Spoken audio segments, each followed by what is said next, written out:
ছোট। নারীদের আওয়াজটাও কি বলেন? নারীর আওয়াজও কি? নারীর আওয়াজও তো নারী যদি প্রধানমন্ত্রী হয় আপনাদের কি অবস্থা হবে? নারী যদি প্রধানমন্ত্রী হয় ওই দেশের কি অবস্থা হবে? রাসূল অভিশাপ করছেন ওই জাতির উপর, অভিশাপ, ওই জাতি অভিশপ্ত যেই জাতির কর্ণধার একজন নারী বসে। এই অভিশাপের ভিতরে 16 বছর কাটাইছে। আপনার জীবনে সুখ আসবে কে বলছে? আপনাদের অভিশপ্ত জাতি হিসেবে 16 বছর ছিলেন। এবার প্রতিজ্ঞাবদ্ধ হন আগামীতে দেশের ভিতরে প্রাণ থাকতে কোন নারী কোন অবস্থাতে ক্ষমতার আসনে বসতে পারবে না। পারবেন তো ইনশাআল্লাহ? রাষ্ট্র আপনার, জনগণ আপনার টাকা দিয়ে রাষ্ট্র চলে, আপনাকে নয় সে বুঝে। সংবিধান আপনি বুঝবেন না, সংবিধান রচনাই করা হয়েছে আপনার জন্য, আপনি কেন সংবিধান বুঝবেন না? সমস্ত মাইন্ড এই ফাঁক ফোকরগুলা তারা দিয়ে রাখছে আইনের জায়গায়, সব ফাঁক ফোকর। একজন পুলিশ যত বড় অপরাধ করুক তার সর্বোচ্চ কি হবে? বদলি হবে, চাকরি বরখাস্ত হবে না। একজন সচিবালয়, একজন এমপি, একজন মন্ত্রী যত কিছুই করুক তার কি হবে? সর্বোচ্চ শুধু বদলি হবে, তার কি হবে না? বরখাস্ত হবে না। এটা কি যৌক্তিক? এটা কি যৌক্তিক? যৌক্তিক আইন যখন পাস করছে ওই সমস্ত মানব বিকাশ যেগুলো গত 16 বছর পর্যন্ত রাষ্ট্রের টাকা বাগিয়ে পাচার করছে, এগুলো সবগুলো তাদের আসল মুখোশ প্রকাশ করে রাস্তার মধ্যে আন্দোলনে নেমে গেছে। চোর লাইসেন্স চাইতেছে, আমাকে চুরির লাইসেন্স দাও। বেশ্যা লাইসেন্স চাইতেছে, আমাকে আমার হিস্সা বুঝিয়ে দাও। এমন একটা যুগ, এমন একটা দেশের জন্যই কি আমাদের সংগ্রাম ছিল? এমন একটা দেশের জন্যই কি জুলাই বিপ্লবে ছাত্রগুলো জীবন দিছে?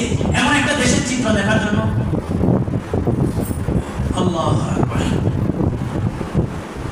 শিক্ষা নেই আমাদের, কি নেই? শিক্ষা নেই। শিক্ষা গ্রহণ করি না। মুসলিম শরীফের হাদিস, আল্লাহ রাসূল বলেন কোন এক জালেমের যখন পতন আসে, এক জালেমের যখন পতন আসে, ওই জালেমের রিপ্লেসে যদি আরেকজন জালেম আবির্ভাব হয়, আল্লাহ রাসূল বলেন আল্লাহ তাআলা ইজ্জতের শপথ করে বলছেন ওই জালেমকে আমি যেভাবে শেষ করছি পরবর্তী জালেমকে তার চাইতে কঠিন করুণ পরিস্থিতি আমি করে ছাড়ব। কিন্তু আমাদের শিক্ষা কোথায়? এক জালেম গেছে, ওই জালেমের রিপ্লেসে আরো কতগুলো জালেম একসাথে ওই জায়গাগুলো দখল করে বসে আছে। আজকে জুলুম শুধুমাত্র মানুষ সহ্য করছে না, জুলুম আমরা মসজিদের কমিটি, মসজিদের ইমাম, মসজিদের মুয়াজ্জিন সবাই সহ্য করে গেছি। যার কারণে আমরা এখন সবাই কি হয়ে গেছি? গোলাম হয়ে গেছি। সবাই কি হয়ে গেছি? গোলাম হয়ে গেছি। মাসালাগুলো এই জন্য বলতেছি, বুঝেন? আল্লাহ তাআলা আপনাকে সম্মান দিয়েছে, মানুষের গোলামি করেন না। আল্লাহ আপনাকে সভাপতি বানাইছে, আপনি মানুষের গোলামি করেন না। আপনি মনে করেন না যে মানুষ আপনাকে সভাপতি বানাইছে। আপনাকে আল্লাহ তাআলা সেক্রেটারি বানাইছে, ক্যাশিয়ার বানাইছে। কে বানাইছে? কে বানাইছে? আপনি মানুষের গোলামি করবেন তো আল্লাহ কি পরিমাণ ব্যক্তি আপনাকে মসজিদে বসায় করবে আপনি কল্পনা করতে পারবেন না। কি বলেন? মসজিদের প্রদীপ কি পালায় নেই? প্রদীপ পালায় নেই? জাতীয় মসজিদের প্রদীপ পালায় গেছে মানুষের গোলামি করার কারণে। এরপরে যদি শিক্ষা না নেন, কোথা থেকে শিক্ষা দেবেন? মসজিদের নামাজ, মসজিদে পাঠে নামাজ হবে, এটা কি বাহির লোক ঠিক করবে না মসজিদের ইমাম ঠিক করবে? হ্যাঁ, কে ঠিক করবে? আর যুবক ভাইরা আফসোস করে বলতেছে একটা কমিটি, একটা ঈদগাহ পরিচালনার জন্য বাহির লোক হায়ার করা লাগে। আপনারা মহল্লায় কেন বসবাস করতেছেন? কি কারণে বসবাস করতেছেন? আপনাদের ঈদগাহ পালন করতে, ঈদের দায়িত্ব পালন করবে প্রশাসন। গত বছর কোরবানি ঈদের নামাজ নিয়ে ঝামেলা হয়েছে, এই বছর ঈদের নামাজ নিয়ে ঝামেলা হবে কেন? কিসের কারণ? নির্বাচন হয়েছে, নির্বাচন হয়েছে নাকি? তো কমিশনার কোথা থেকে আসছে? কে কমিশনার? আমি তো উপদেষ্টা, আমি উপদেষ্টা। সে যদি তাকে কমিশনার দাবি করে, আমি নিজেকে উপদেষ্টা দাবি করবো। কমিশনার বলো না উপদেষ্টা বলো? হ্যাঁ, আমার মসজিদে ঈদের নামাজ কয়টা হবে কমিশনার ঠিক করবে? এত বড় আসপর্দা পাই কিভাবে? আল্লাহ গোলামি করবেন, আল্লাহ সম্মান দিবে। ইজ্জতের মালিক আল্লাহ, জিল্লাতের মালিক আপনি। আপনি যদি মানুষকে গোলামি করেন ইজ্জতের জন্য, নিজের সম্মানের জন্য, তো আল্লাহ আপনাকে কি পরিমাণ বেইজ্জতি করবে এটা আপনি কল্পনা করতে পারবেন না। সবকিছু ঠিকঠাক নেই। এই হাসিনা দেশের ভিতরের প্রটোকল, বাইরের প্রটোকল সবকিছু ছিল, কিন্তু জিল্লাতি থেকে তাকে ঠেকাইতে পারছে কেউ? আওয়ামী লীগ এখন এটা কি হয়ে গেছে? গালি হয়ে গেছে। শিক্ষানের পরবর্তী জালেমের জন্য একটি বড় ধরাশায়ী আল্লাহ তাআলা ব্যবস্থা করে রাখছে। শিক্ষা গ্রহণ করেন। ঈদের দিন সৌদির দিকে তাকান, হাজিরা কি করে? ঈদের নামাজ পড়ে বাসায় যায় না কোরবানি ঈদের নামাজের জন্য ওখানে বসে থাকে? বলেন, ঈদের নামাজের জন্য ওখানে বসে থাকে। শরীয়তের মাসালা শুনেন, ঈদের দিন ইশরাকের নামাজ পড়া হারাম। ঈদের দিন ইশরাকের নামাজ পড়া হারাম। ইশরাকের নামাজ কি? ইশরাকের নামাজ হলো আপনার শরীরের 360টা জোড়া, প্রতিটা জোড়া শুকরিয়া আদায় হয়ে যায় মাত্র 2 রাকাত নামাজের মাধ্যমে। ইশরাকের নামাজ কি? ইশরাকের নামাজ হলো এমন নামাজ যে হাজিরা লক্ষ লক্ষ টাকা খরচ করে হজে যায়, তার হজ কবুল হয়েছে কি হয়নি সে নিজেও জানে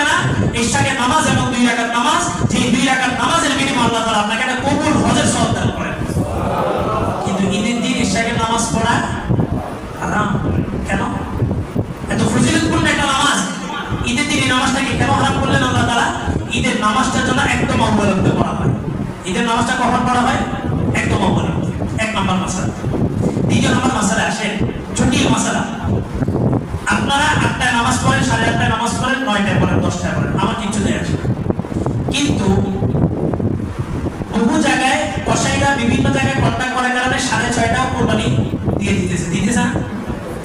গ্রামগঞ্জের বহু জায়গায় 6:30, গ্রামগঞ্জ বাদ দেন, এই ভিতরে কি মসজিদের টিনশেড মসজিদের গতকালকে মাসালা আসছে, কসাই 6:30টায় জবাই দিবে বলছে।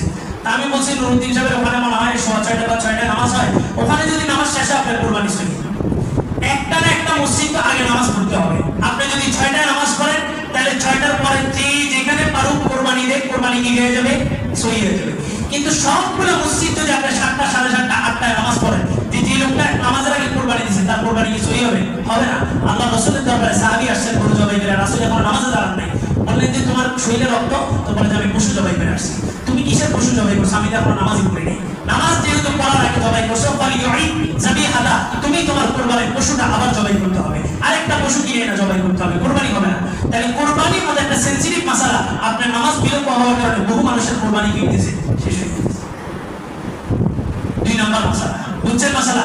3 নম্বর মাসালা, রমজানে ঈদের নামাজে যাওয়ার আগে মিষ্টান্ন কোনো কিছু খাওয়া সুন্নত।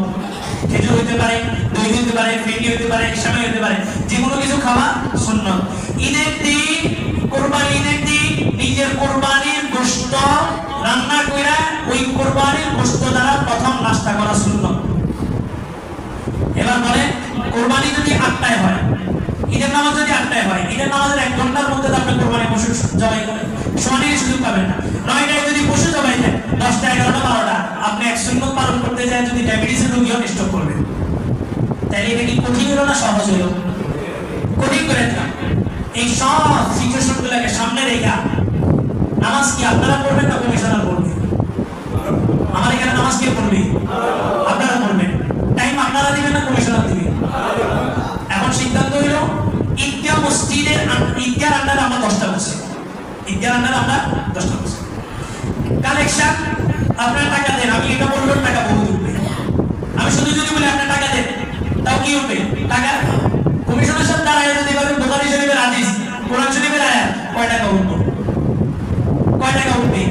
ঈদের নামাজ আমি বলছি 8টায় নামাজ দাঁড়াবে, ওনারা আমার কাছে সময় চাইলেন 8টা বাজার 10 মিনিট আগে ওনাদেরকে মাইক দিতে হবে।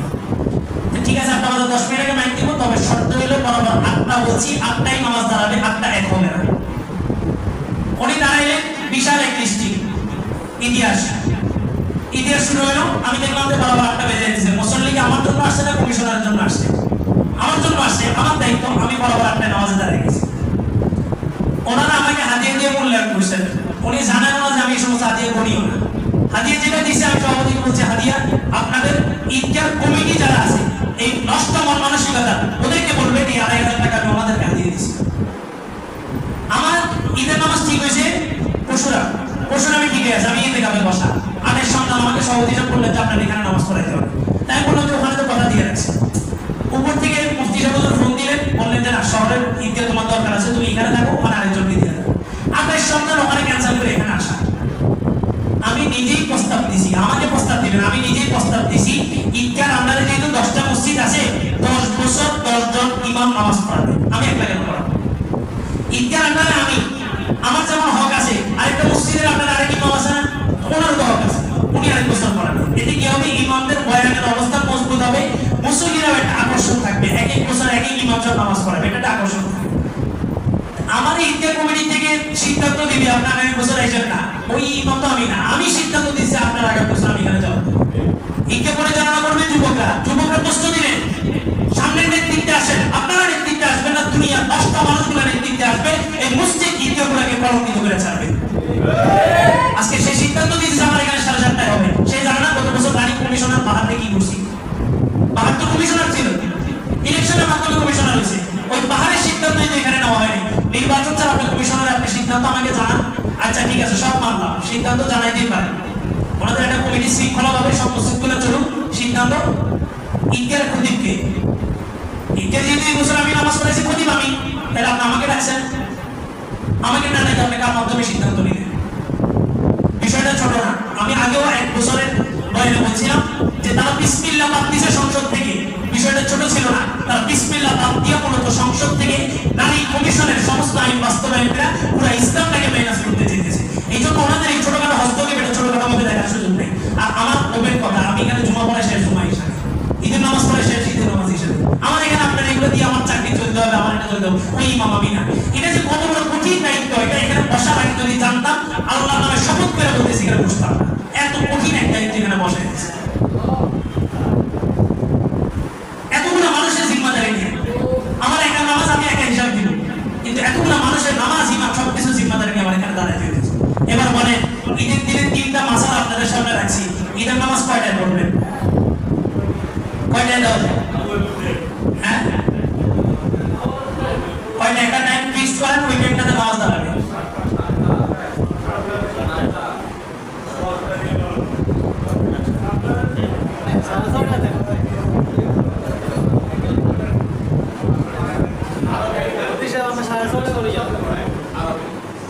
অন্তত আমাদের মসজিদটা সবার আগে হোক, এই জন্যই হোক যাতে আমাদের মসজিদের নামাজের পরে বাকিদের কোরবানিগুলো সই হয়ে যায়। অন্তত ওই মানুষগুলোর দিকে বিবেচনা করে কোরবানিটা আগে দেয়। কোরবানি পরে দেওয়ার কিছু না, এমন প্রস্তুতি নিয়ে আসবেন, ফজর করবেন, ফজর করে এখানে ঈদের নামাজ পড়ে তারপর চলে যাবেন। কি কাজ আপনাদের? আউয়াল ওয়াক্তে কোরবানি দিয়ে দিবেন, আউয়াল ওয়াক্তে ঝামেলা শেষ। আর একটা কথা বলি, আপনারা তো কোরবানি দিতেছেন আপনারা বাসায়, আপনাদের কোরবানির পশুগুলো জবাই করতেছে আমাদের মুয়াজ্জিনরা, এদের ঈদ নাই। এদের ঈদ কোথায়? এরা কি বাড়িতে পশু জবাই করবে না? এদের ঈদটা কোথায়? এরা আপনার এখানে সব জবাই করে জোরে পরে যায় কোরবানি দিতে, এদের বাড়িতে কি বাচ্চা কাচ্চা নেই? এদের ঈদটা কোথায়?